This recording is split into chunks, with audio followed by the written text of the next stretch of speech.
सदस्यहरू प्रतिनिधि सभा नियमावली 2075 को नियम 10 को उपनियम 1 बमोजिम सभामुख तथा उपसभामुखको अनुपस्थितिमा बैठकको अध्यक्षता गर्नको लागि निम्नलिखित मान्य सदस्यहरूको नाम मनोनयन गरेको छु।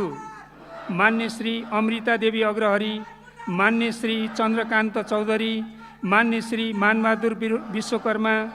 मान्य सदस्यहरू 10औं अधिवेशनको पहिलो बैठकमा उपस्थित हुनुभएका मान्य सदस्यहरूलाई स्वागत गर्दछु।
माननीय सदस्यहरू, प्रतिनिधि सभाको 10औं अधिवेशनको पहिलो बैठकको कारबाही प्रारम्भ हुन्छ।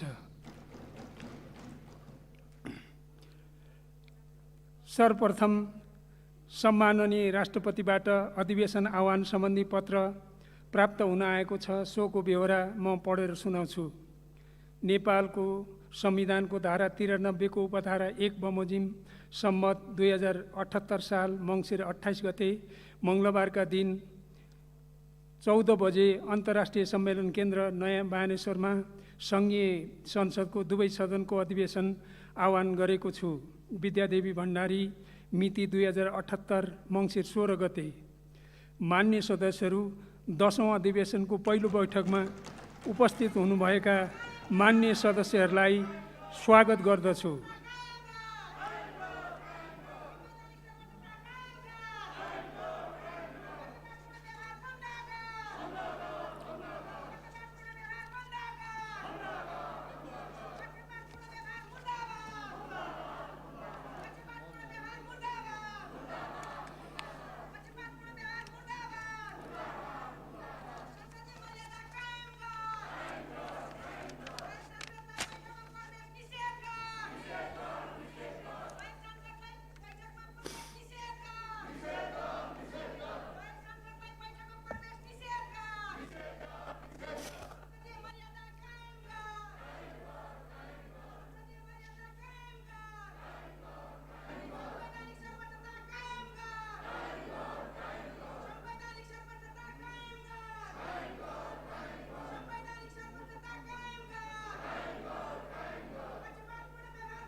मान्य सदस्यहरू, क्रमशः देखिन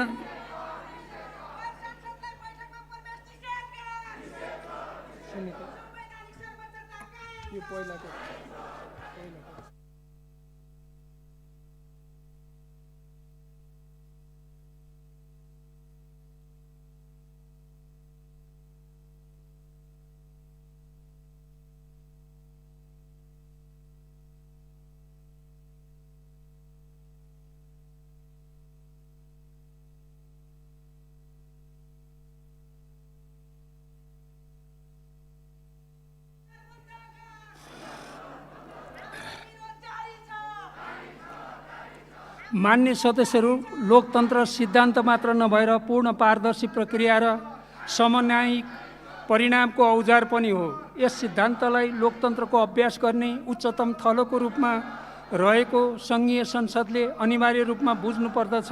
परिस्थिति र परिवेश सधैँ एकै रहँदैन।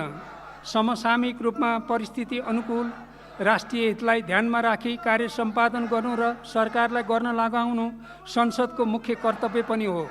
उल्लेखित विषयवस्तु मनन गर्दै सहज सभा सञ्चालनमा सहयोग गर्न सम्पूर्ण मान्य सदस्यहरूको ध्यानाकर्षण गर्दछु।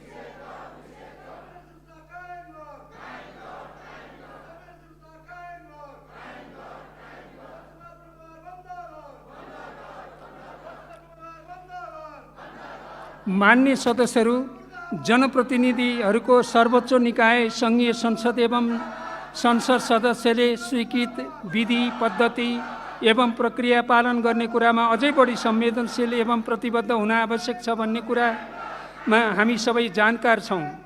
सभाको नियमित प्रक्रियामा प्रवेश गरी आफ्ना असहमतिहरूलाई राख्न अनुरोध गर्दछु।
माननीय सदस्यहरू सभाको बैठकलाई सुव्यवस्थित तरिकाबाट सञ्चालन गर्न आफ्नो आसन ग्रहण गरी सहयोग गरी दिन हुन प्रतिनिधि सभा नियमावली 2075 को नियम 6 को उपनियम 6 बमोजिम बैठक सञ्चालनमा आवश्यक सहयोगको लागि समेत अनुरोध गर्दछु।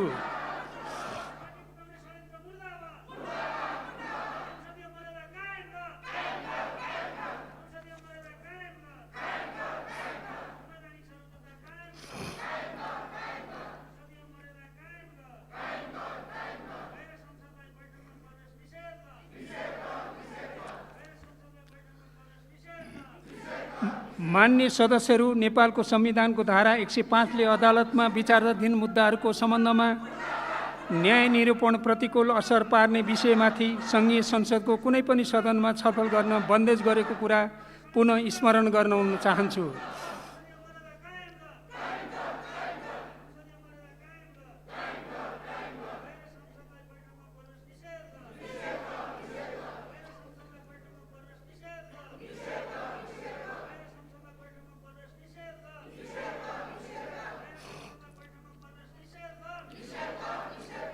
मान्य सदस्यहरू, प्रतिनिधि सभा नियमावली 2075 को नियम 21 को खण्ड ख, ग र घ का प्रावधानहरू हामी सबैले पालना गर्नुपर्ने प्रावधानहरू हुन्। उल्लेखित प्रावधानहरू पालनाका लागि पुनः अनुरोध गर्दछु।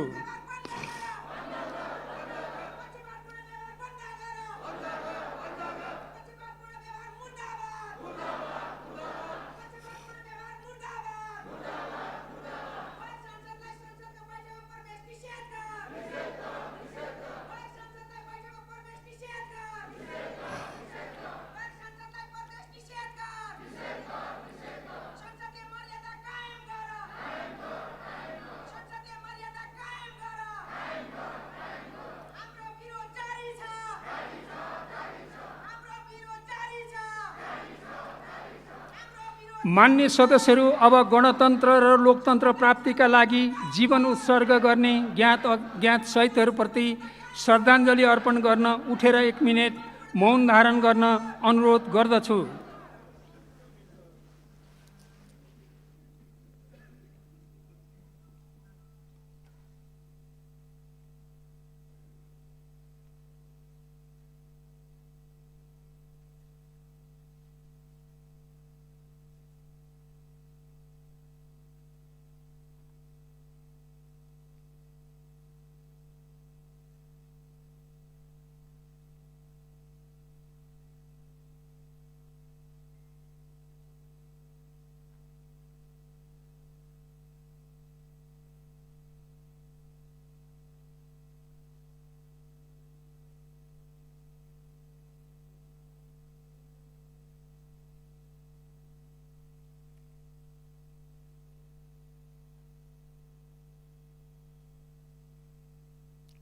धन्यवाद।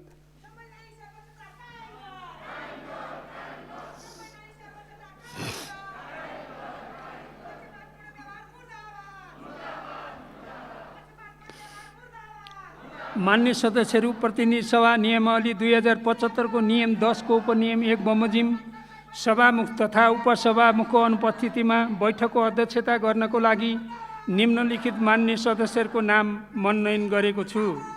मान्य श्री अमृता देवी अग्रहरी, मान्य श्री चन्द्रकान्त चौधरी, मान्य श्री मानबहादुर विश्वकर्मा, मान्य श्री राधाकुमारी गेवाली, मान्य श्री लालबाबु पण्डित, मान्य श्री सत्य पहाडी, मान्य श्री सरला कुमारी यादव।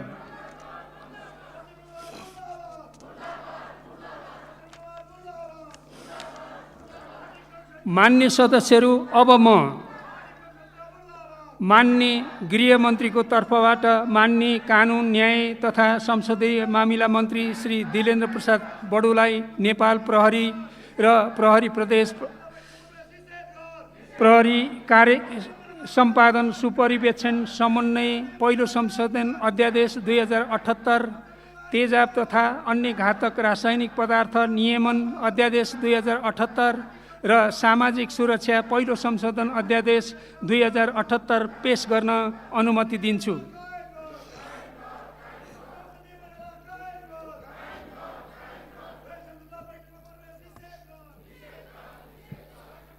सम्माननीय सभामुख महोदय, नेपाल प्रहरी र प्रदेश प्रहरी कार्य सञ्चालन सुपरिवेक्षण र समन्वय ऐन 2076 सम्वत 2076 साल माघ 28 गते प्रमाणीकरण भएको 8औं दिनबाट प्रारम्भ भएको छ। उक्त ऐनले नेपाल प्रहरी र प्रदेश प्रहरीले सम्पादन गर्ने कार्यको सञ्चालन, सुपरिवेक्षण र समन्वय सम्बन्धमा व्यवस्था गरेको देखिन्छ।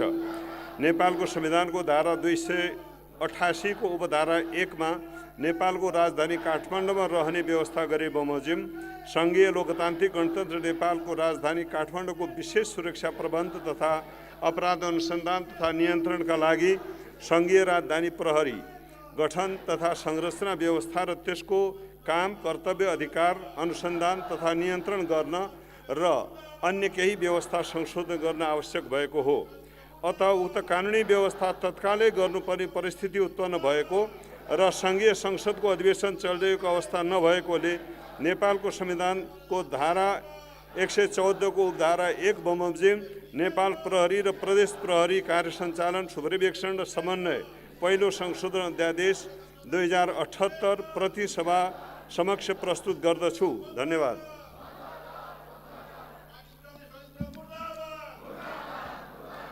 माननीय सदस्यहरू,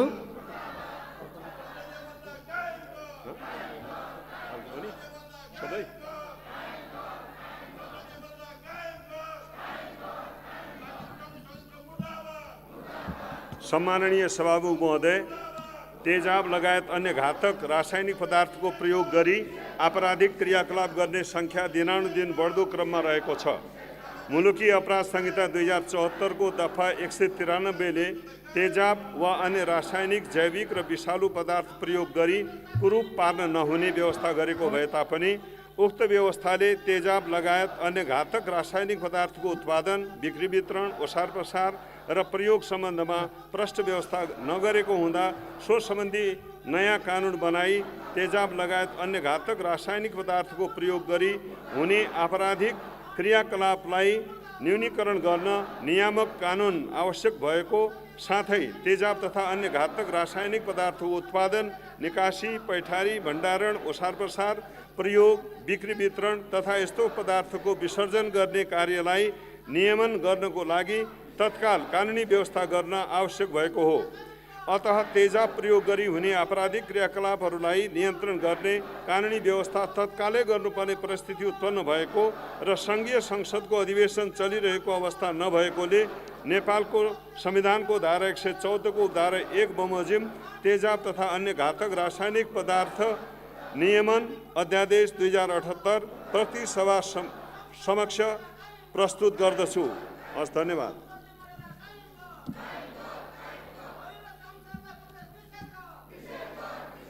सम्माननीय सभामुख महोदय, नेपालको संविधानको धारा 43 बमोजिम सामाजिक सुरक्षाको अधिकार सुनिश्चित गर्न संघीय संसदले जारी गरेको सामाजिक सुरक्षा ऐन 2075 कार्यान्वयनमा रहेको छ।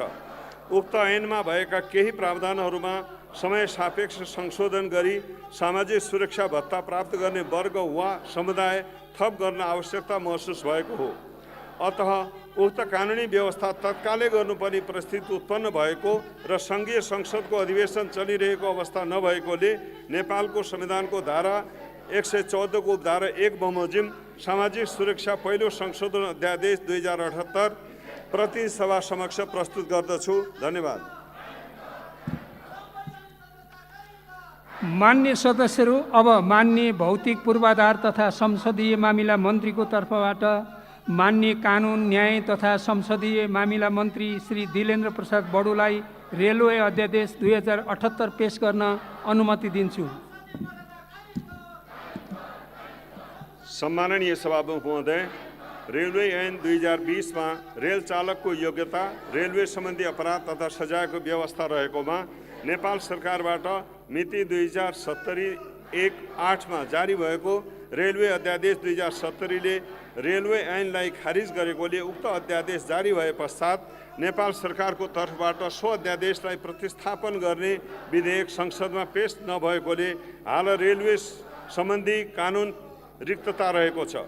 नेपाल सरकार र भारत सरकार बीचको सरकार तथा सरकार गभर्मेन्ट टु गभर्मेन्टको प्रक्रिया बमोजिम खरिद गरिएको 2वटा रेल 2077 साल असोजमा नेपाल सरकारलाई प्राप्त भइसकेको छ।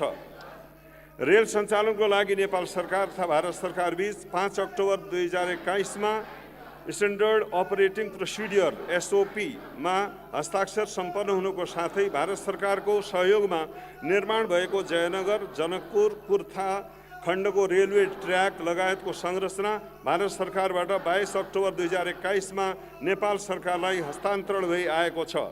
तसर्थ उक्त रेललाई कुर्था जनकपुर भारतको यथासम्भव छिटो सञ्चालन गर्नुपर्ने अवस्था रहेको छ।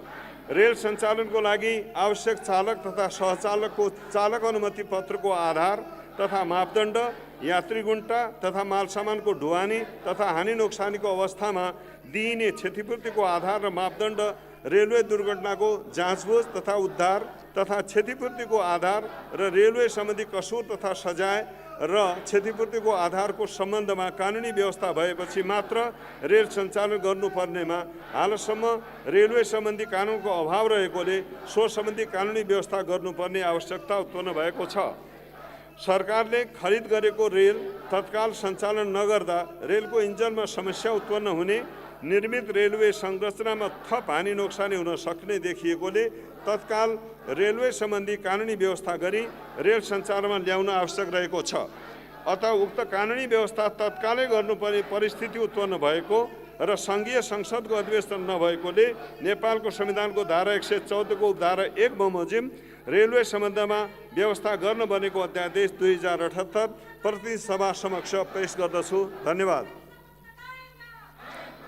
मान्य सदस्यहरू, अब माननीय कानुन, न्याय तथा संसदीय मामिला मन्त्री श्री दिलेन्द्र प्रसाद बडुलाई यौन हिंसा विरुद्धका केही ऐनलाई संशोधन गर्ने अध्यादेश 2078 र फौजदारी कसुर तथा फौजदारी कार्यविधि सम्बन्धी केही ऐन संशोधन गर्ने अध्यादेश 2078 पेश गर्न अनुमति दिन्छु। सम्माननीय सभामुख महोदय, जबरजस्ती करणीको कसुरमा हुने सजाय बढाउने, त्यस्तो कसुरमा मेलमिलाप गराउने कार्यलाई कसुर मानी सजायको व्यवस्था गर्ने, पीडितलाई क्षतिपूर्ति तथा पुनर्स्थापनाको व्यवस्था गर्ने र झुट्टा उजुरी दिएको ठहरेमा उजुर गर्नेलाई समेत सजाय गर्ने गरी 2077 सालमा यौन हिंसा विरुद्धका केही ऐनलाई संशोधन गर्न बनेको अध्यादेश 2077 जारी भएको थियो।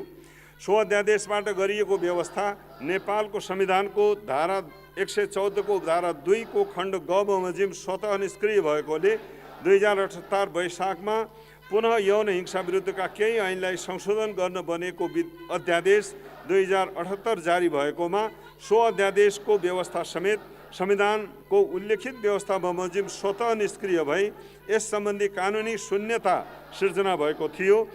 जबरजस्ती करणी सम्बन्धी कसुरमा सजाय हुने कानुनी व्यवस्था कायमै राख्न आवश्यक भएकोले र तत्काल सङ्घीय संसदको अधिवेशन नभएकोले यसअघि जारी भएको यस सम्बन्धी अध्यादेशको व्यवस्थालाई कायमै गरी नेपालको संविधानको धारा 114 को धारा 1 बमोजिम यौन हिंसा विरुद्धका केही ऐनलाई संशोधन गर्न बनेको अध्यादेश 2078 प्रतिनिधि सभा समक्ष प्रस्तुत गर्दछु। हस्, धन्यवाद।